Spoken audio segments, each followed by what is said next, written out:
Hello. Since I last spoke to you, many of you will have passed a disturbed 48 hours. I expect you lost sleep over it. What are we going to do about the European Super League, you've been asking yourself? The idea went down like a lead balloon, with both the great and the good, and the average supporter. But would it come about?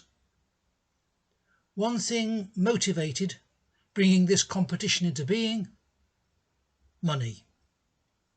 The pandemic has meant that no money has been coming through the gate for over 12 months. Television fees have kept the ship afloat, but clubs with huge budgets for huge wage bills are getting into serious debt. Of our 10 richest clubs, only one, Chelsea, has made a small profit, with overdrafts now reaching in one case over £500 million. The anonymous foreigners who now own most of our big clubs weren't concerned about what was said about the soul of the nation, or the cohesion of our communities, or the traditions of the game. Living well outside Europe in some cases, these things meant nothing to them. Someone eventually had to carefully explain to one particular family who'd taken over what was then a Premiership club what relegation was. What a lot of owners care about is just the bottom line, and all other matters flow from that. Wealthy billionaires now meet in smoke-filled rooms to try and control our game. They've been able to do so because the rest of us have let them.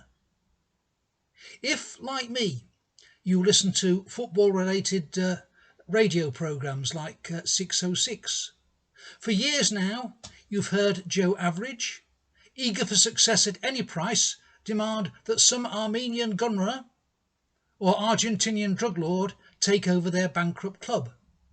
No questions asked. Their ethics matter not if they've got the cash to buy success. We're now paying excessive entrance charges to watch all this, and as long as we keep on turning up like obedient sheep, they imagined it would all carry on. The European Super League would happen and succeed. So they thought.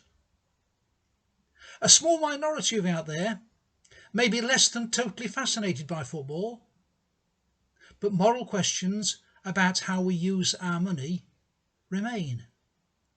For instance, can the Chinese government continue to get away with their treatment of the Uyghurs? If enough consumers decided to refuse to buy Chinese-made or Chinese-sourced goods, they'd have to think again about their behaviour. Our problem is we've become consumers. We don't take decisions anymore for moral reasons. We buy experiences or merchandise to please us. The word no is now a matter of frustration to us, and our heroes are those who can afford to buy or be what we can't: the rich, the famous, the glamorous. Alas, you increasingly find this in the church. Some people drift from church to church, looking to see what they can get out of it, rather than what they can put in.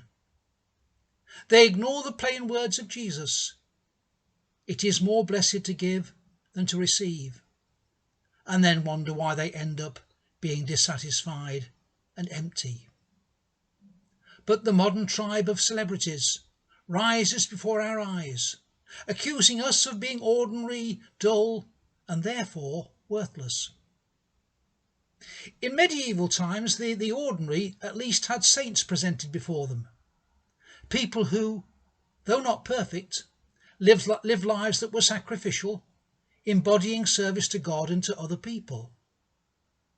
You could say that the late Duke of Edinburgh struck a chord because he showed us these qualities.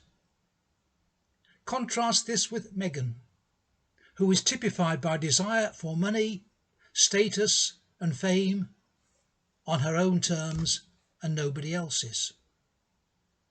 In Matthew's Gospel, chapter 4 and verse 8, we read about Jesus' temptation in the wilderness.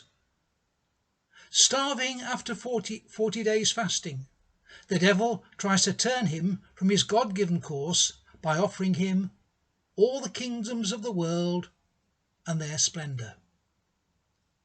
I wonder how many people since have missed out on God's best for them because they were dazzled by the world's idea of success. I'm glad that masses of people refuse to be beguiled by the billionaire's plan. If all we demanded of football was worldly success and glory, wouldn't we be falling for the devil's hype? Roll on next season. Bye-bye.